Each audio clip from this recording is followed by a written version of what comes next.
Welcome to the Thursday edition of Market Mantra, the program in which we give you a complete update on the economic, business and stock market news of the day. I am V. Ravi Kumar and with me is my co-anchor in Hindi, Sonu Sood. धन्यवाद रवि। नमस्कार श्रोताओं, market मंत्र में आपका स्वागत है। रोज की तरह हम आज भी आप तक आर्थिक, व्यापारिक और शेयर बाजार से जुड़े ताजा समाचार लाएंगे और उन पर चर्चा करेंगे। चर्चा के लिए ऑनलाइन हमारे साथ वरिष्ठ आर्थिक विशेषज्ञ डॉक्टर एसपी शर्मा आमंत्रित हैं। डॉक्टर शर्मा नमस्कार, मार्केट मंत्र में आपका स्वागत है। जी शुक्रिया, थैंक यू। और अब शुरुआत में हेडलाइंस, जिन्हें आप तक ला रहे हैं V Ravi Kumar. Finance Minister Nirmala Sitharaman meets heads of scheduled commercial banks and NBFCs, reviews loan resolution framework for COVID-19 related stress. Benchmark equity indices slip marginally amid mixed global cues, and gold plunges to 51,755 rupees per 10 grams in the national capital. वित्त मंत्री निर्मला सीतारमण ने अनुसूचित वाणिज्य बैंकों और गैर banking वित्त कंपनियों के प्रमुखों के साथ बैठक में कोविड-19 से संबंधित दबावों के चलते ऋण वसूली फ्रेमवर्क की समीक्षा की। मिले जुले वैश्विक संकेतों के बीच प्रमुख घरेलू सूचकांक मामूली गिरावट में और दिल्ली सराफा बाजार में सोना भारी गिरावट के साथ 51,755 रुपए प्रति 10 ग्राम पर आ गया। And the first story that we're talking about today is that Finance Minister Nirmala Sitharaman held a review meeting with the heads of scheduled commercial banks and NBFCs through video conferencing today to review their preparedness for the implementation of the loan resolution framework for COVID-19 related stress. During the meeting, Ms. Sitharaman impressed upon the lenders that as and when moratorium on loan repayment is lifted, borrowers must be given support. She said COVID-19 related distress must not impact the lenders' assessment of their creditworthiness. The Finance Minister also emphasized that resolution schemes must be rolled out by lenders by 15th September and a sustained media campaign to create awareness be carried out. She advised lenders to ensure that regularly updated FAQs on the resolution framework are uploaded on their websites in Hindi, English and regional languages and also circulated to their offices and branches. The lenders assured that they are ready with the resolution policies and they will comply with the timeline stipulated by the Reserve Bank of India. Dr. Sharma, there is also a case that's going on in the Supreme Court where today the Supreme Court, of course, the hearing continues, but they've said if a loan account has not been declared bad as at the end of August, that is on August 31st, it should not be classified as NPA till the moratorium case was disposed. And of course, the hearing will next commence on September 10th. Now, in that background, how important do you see this particular development as, especially given that banking sector has a huge weightage in our major benchmarks, both Nifty and Sensex? Yes, banking sector holds good presence in the overall economic scenario. But this move is also very, very important because RBI has already announced that some provision is provided to the MSMEs to resettle and restructure their loans which are in distress and because of the COVID-19. So at this juncture, more and more awareness is needed that this facility is available, and the companies which are falling under the provisions of RBI set in the last credit policy are eligible for the restructuring of loans. So I believe awareness is spreading each day, but there is need to more and more dissemination of the actual policy of the Reserve Bank of India, that how this scheme is going to benefit the MSMEs, how this scheme is going to benefit the stressed companies falling under the MSME segment. I believe this will provide a good room for the MSMEs to move forward because MSMEs are next growth vehicle of the Indian economy. So at this juncture, I think this is very, very important step by the Reserve Bank of India, and now the Ministry of Finance is also very aggressive to percolate the actual impact of this policy at the ground level. Doctor Sharma, जो वित्त मंत्री हैं उन्होंने बल दिया है कि resolution schemes जो हैं वो बैंकों द्वारा 15 सितंबर तक शुरू कर देनी चाहिए। आप जरा बता सकते हैं हमारे सरल शब्दों में हमारे जो लिसनर्स हैं उनके लिए कि ये जो रेजोल्यूशन स्कीम है, डेट रेजोल्यूशन स्कीम या रीस्ट्रक्चरिंग जिसको कहा जा रहा है, लोन की रीस्ट्रक्चरिंग, इसके क्या आपको लगता है कि प्रमुख पहलू हो सकते हैं? क्योंकि अभी कुछ सामने नहीं आया है। इनफैक्ट कहा जा रहा है कि अलग अलग बैंक अलग अलग प्रोविजंस देंगे। सो किस तरह से रिलीफ दिया जाएगा बोरोअर्स को जिनके लिए जो लोन मोरेटोरियम का पीरियड है 6 महीने का वो खत्म हो रहा है? हाँ जी, उसके लिए जो रिजर्व बैंक ऑफ इंडिया के जो प्रोविजंस हैं, जो मॉरिटोरियम का पीरियड है जो खत्म होने जा रहा है, उसके लिए अभी 15 सितंबर तक जो बैंक्स हैं अपने प्लान के साथ, अपनी जो उनकी अपनी जो स्ट्रेटजी है उसके साथ आगे लोगों को जो बैंकिंग सेक्टर में, जो बिजनेस सेक्टर में जो फर्म्स हैं उनको अवगत करवाएंगे।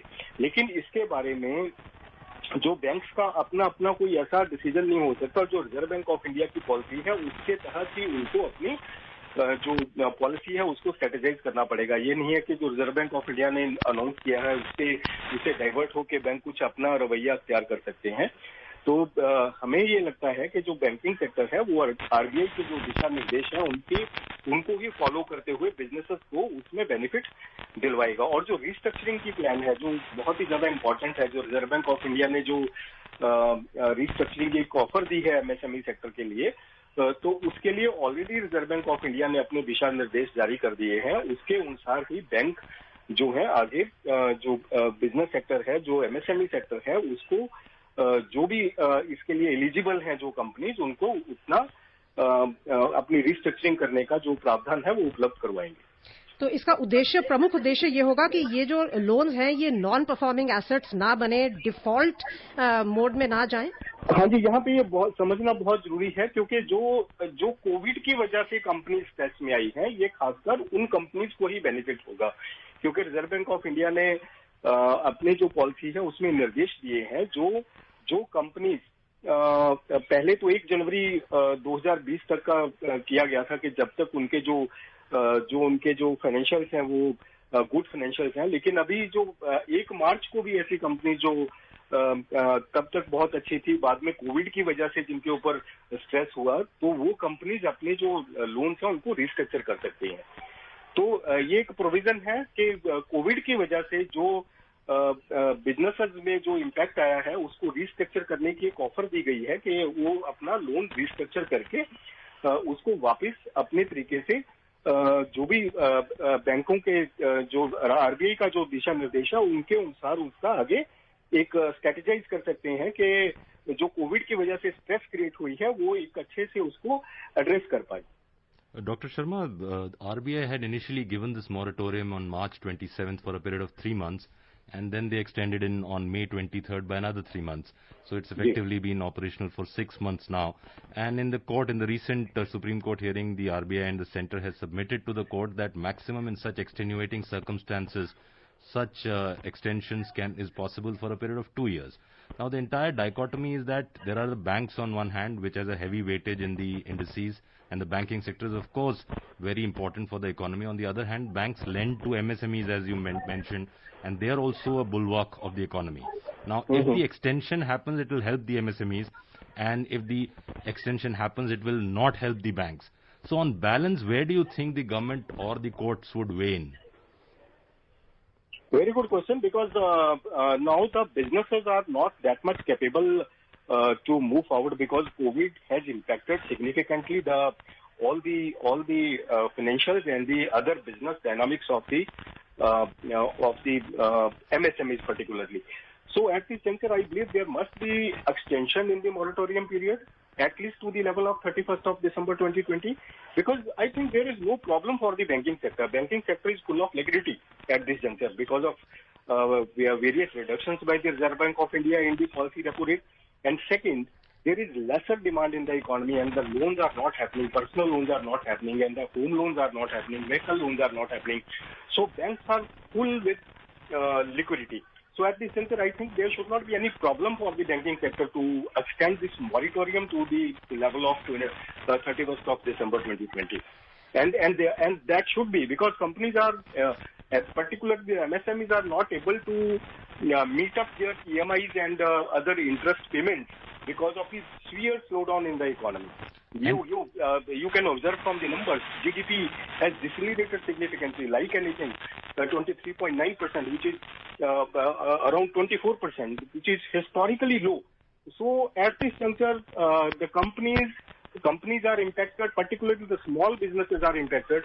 So at this juncture, I believe the policy environment must be very, very supportive for the small businesses to maintain the employment scenario, to move forward and to participate more and more in the growth trajectory of the Indian economy. Doctor Sharma, एक जो point है, जो जैसा मेरे को anchor कह रहे थे कि सुप्रीम कोर्ट में केस भी चल रहा है, हियरिंग हो रही है कि इंटरेस्ट जो है, जो मोरेटोरियम पीरियड में है, जो इंटरेस्ट है लोन पे, उसको माफ किया जाए. कई बोरोअर्स ये रिक्वेस्ट रख रहे हैं. सो आपको क्या लगता है कि बैंक्स क्या इस पोजीशन में हैं? क्योंकि हम देखते हैं कि जो बैंक्स के जो लेंडिंग रेट्स होते हैं वो जो डिपॉजिटर्स को वो रेट्स देते हैं, या सेविंग्स अकाउंट पे या फिक्स डिपॉजिट्स पे, उसके मुकाबले जो लेंडर्स से वो रेट्स चार्ज करते हैं उनमें काफी फर्क होता है. तो आपको लगता है कि क्या स्कोप है बैंक्स के पास अभी बिना अपनी प्रॉफिटेबिलिटी या अपने हेल्थ को बहुत ज्यादा इम्पैक्ट किए कि वो इंटरेस्ट पे कुछ राहत दे सके?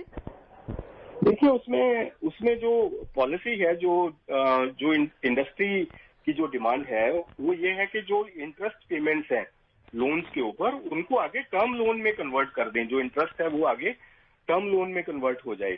मतलब जो इंटरेस्ट को टोटली खत्म करना, तो I think that is not possible at this junction. That will be very very impactful for the banking sector.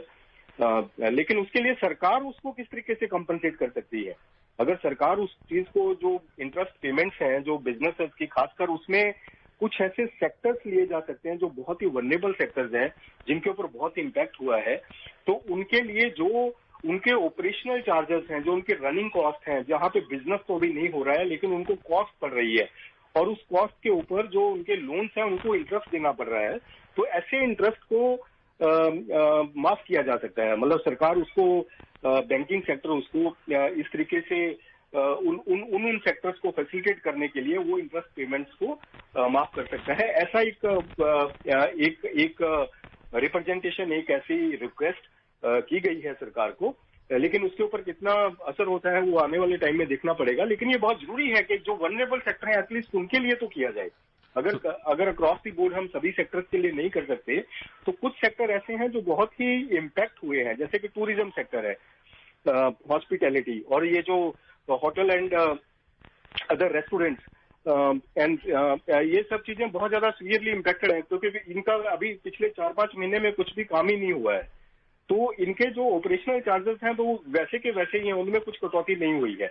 तो उसके लिए जो इनके लोन्स हैं, जो उसके ऊपर इंटरेस्ट पेमेंट्स हैं, वो खासकर उनको कंसिडर किया जाना चाहिए कि ये इंटरेस्ट पेमेंट्स हैं जो उनको आगे उसमें राहत दी जाए. So, Dr. Sharma, more than the interest, it's the interest on interest which is dangerous from a small business perspective. And you clearly seem to be saying that you seem to be weighing in favor of small businesses to be given an extension till December 2020. Now, my question is, of course, if that happens, this will have an impact on banks. And banks, as I mentioned, has a high weightage in the indices. Has such a possible extension already been weighed in, priced in into the markets, or the markets will probably take a negative reaction to such an extension?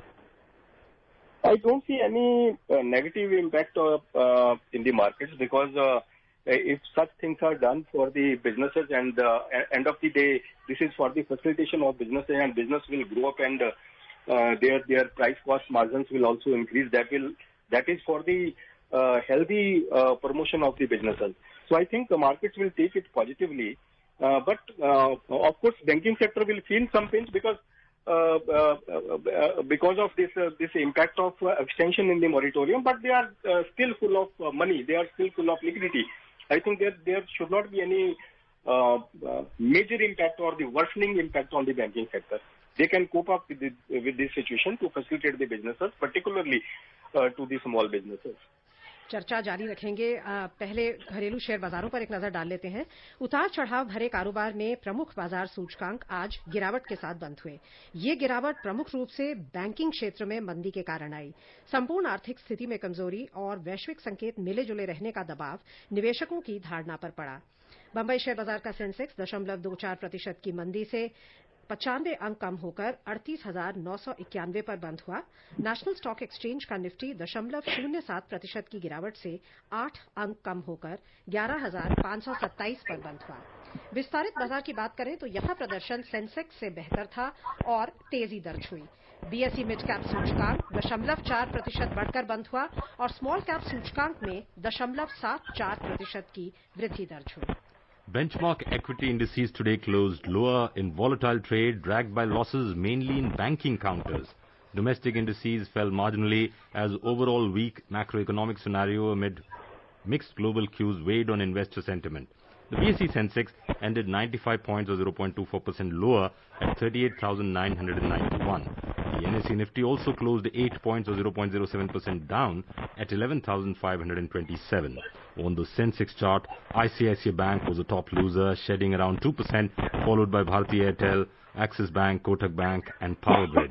On the other hand, Titan, Tech Mahindra, Nestle, Maruti, Sun Pharma and Asian Paints were among the gainers. However, the broader market, the BSE, outperformed the Sensex and closed with gains. The mid-cap gained 0.4%, whilst the small-cap climbed 0.74%.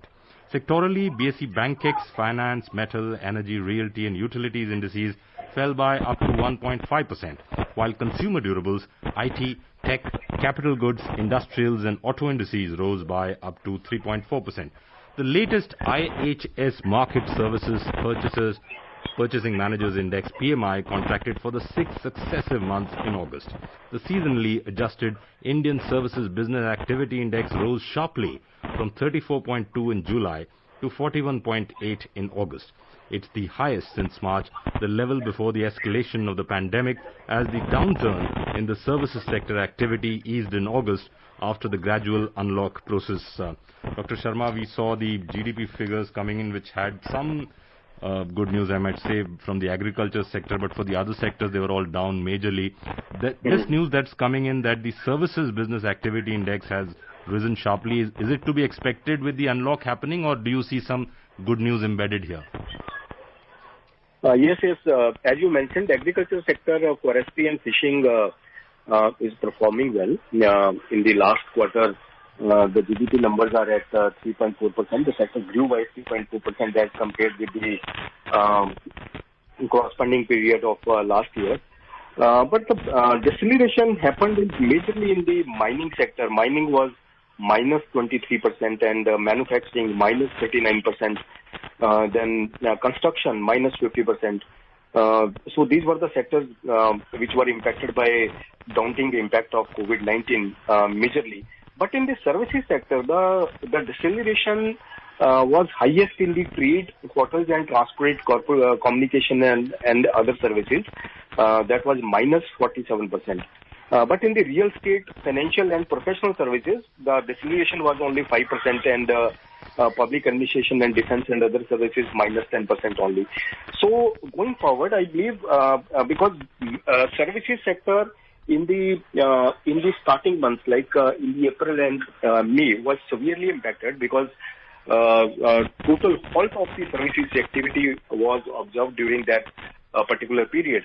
But after the April and May, the gradual opening of the economy has benefited the services sector to move forward, and the services sector is now picking up gradually, and going forward, I believe the services sector will contribute a lot in the revival of the GDP numbers. But the mining and manufacturing, because these are the labor-intensive and manpower-intensive segments of the economy, and because of the migrant workers, there is a lot of impact on these two segments. So going forward, we have to see and we have to provide some relief to these sectors and to make some strategy to provide adequate labor and to provide more and more facilitation for the more and more capacity utilization in these two segments, so that these segments are able to contribute more in the revival of GDP and revival of the overall economic trajectory of the country.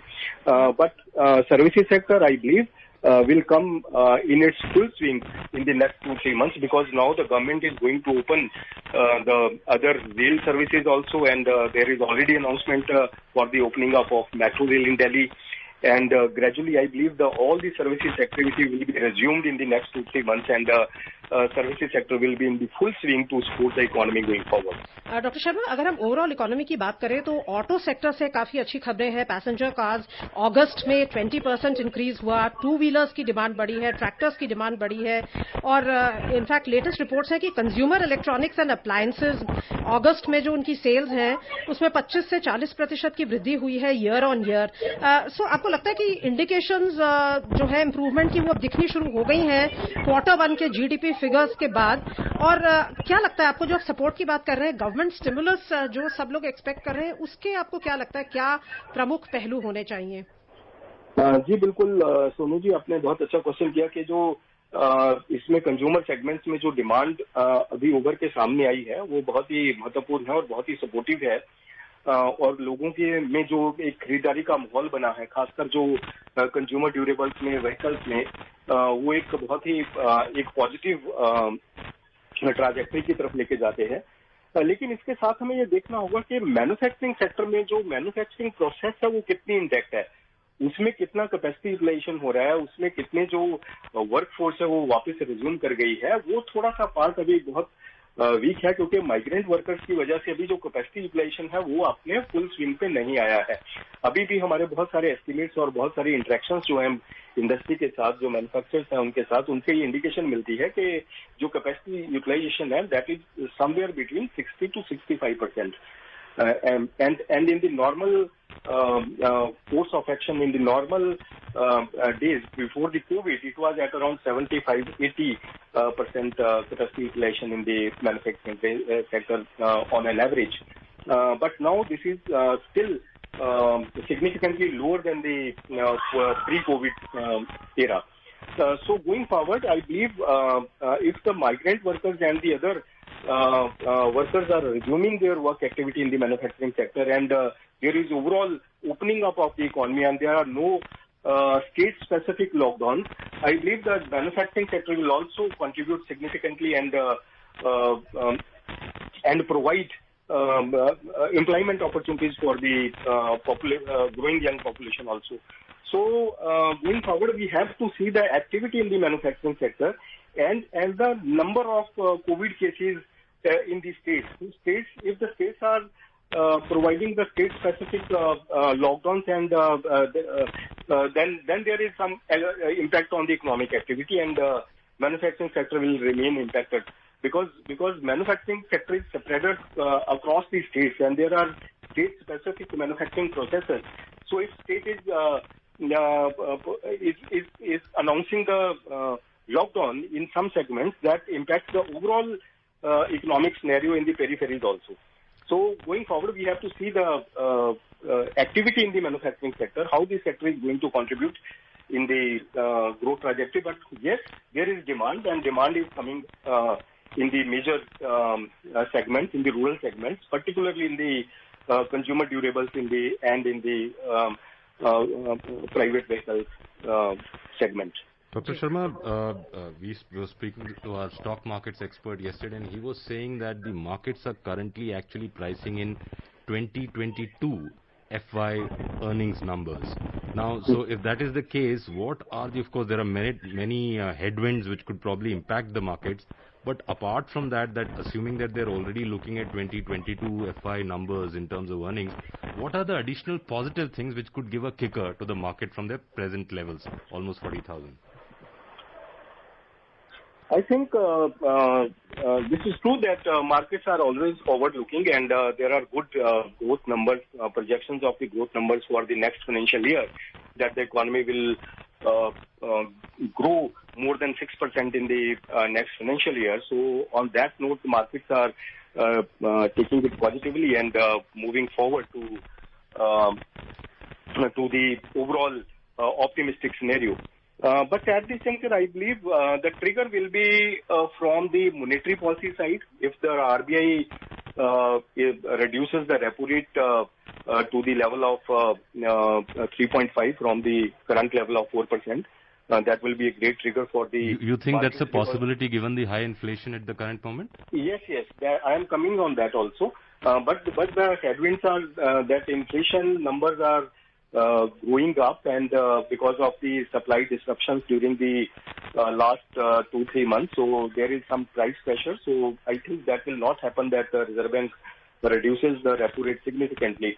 But yes, there is strong room from the fiscal side. The government can provide a fiscal room to the middle class in terms of reducing the tax burden, reducing the rates of the GST. That will provide some relief in the prices, and demand can be supported at this juncture with the fiscal measures. And third is the rural segment. How the rural sector is going to participate, that will depend upon the growth of agriculture sector. Growth of agriculture sector was very, very promising in the last quarter, in the quarter one. So in the quarter two, I believe if the numbers remain same and there is a growth of 4-5%, I think that will rejuvenate and refuel the growth trajectory of the rural demand in the villages and the rural areas. That will support the manufacturing sector, and demand for goods and services will also increase, and the economy will be supported. So these are the triggers. If manufacturing sector is impacted and the agriculture sector is doing good, then that can also support the demand for the manufacturing products, and there can be revival of the manufacturing sector in the coming times. आइए रुक करते हैं currency बाजार का। रुपया आज dollar के मुकाबले 44 पैसे कमजोर होकर 73 रुपए 47 पैसे प्रति डॉलर पर बंद हुआ। विदेशी मुद्रा कारोबारियों के अनुसार डॉलर में मजबूती और घरेलू बाजारों में मंद कारोबार का दबाव निवेशकों की धारणा पर पड़ा। 6 मुद्राओं के मुकाबले डॉलर की मजबूती मापने वाला डॉलर सूचकांक 0.04% की बढ़त से 92.88 पर जा पहुंचा। और अब रुक करते हैं अंतर्राष्ट्रीय बाजारों का। एशियाई बाजारों में आज रुख मिला जुला रहा। दक्षिण कोरिया का कॉस्पी 1.3% के उछाल में रहा और जापान का निकेई सूचकांक 0.9% की बढ़त पर बंद हुआ। लेकिन सिंगापुर के स्ट्रेट्स टाइम्स सूचकांक में 0.3% की गिरावट आई। हांगकांग का हैंगसेंग 0.5% के नुकसान में रहा और चीन का शंघाई कॉम्पोजिट सूचकांक 0.6% की गिरावट पर बंद हुआ। यूरोपीय क्षेत्र की बात करें तो दिन के कारोबार में ताजा समाचार मिलने तक यहां रुख सकारात्मक था। लंदन के फुट्सी में 0.8% की बढ़त थी। जर्मनी का डैक्स 1.3% के उछाल पर था और फ्रांस के कैक में 1.8% की तीव्र बढ़ोतरी थी। If you look at the US market, the S&P 500 closed higher yesterday for the 9th time in the past 10 sessions amid buying in value stocks. The indices gained steam in afternoon trading and hit session highs in the final half hour. The Dow Jones Industrial Average climbed 1.6% and the S&P 500 surged 1.5% and the Nasdaq Composite Index gained 1%. Briefly, Dr. Sharma, there is news coming in from the US that the unemployment benefits has decreased by almost 1.24 million in the latest data that's come in. So are things now improving rapidly across the world? Yes, I believe now the companies are looking forward for the more and more stimulus, and the second wave of stimulus will come, and that will be a good start from the advanced economy, the most advanced economy, USA. I believe there are expectations that there will be some more stimulus from the US side that will boost the markets and the increased liquidity in the financial segment. I think that will be beneficial not only for the advanced economies but also for the emerging and developing economies like India. Right, Dr. Sharma. We will now move on to the oil markets. Yeah. The oil prices today extended losses as weaker crude demand and concern about recovery in coronavirus hit economies weighted on it. In intraday trade, Brent crude prices were trading around $43.80 per barrel, while WTI crude prices were around $40.80 per barrel. उधर सोने के वैश्विक मूल्य में गिरावट के बाद दिल्ली सराफा बाजार में सोना 774 रुपए लुढ़ककर 51,755 रुपए प्रति 10 ग्राम पर आ गया। चांदी भी 1,908 रुपए लुढ़ककर 69,176 रुपए प्रति किलो पर आ गई। अंतर्राष्ट्रीय बाजार में सोना मंदी के साथ $1,934 प्रति आउंस पर था। चांदी $27.24 प्रति आउंस पर लगभग स्थिर थी।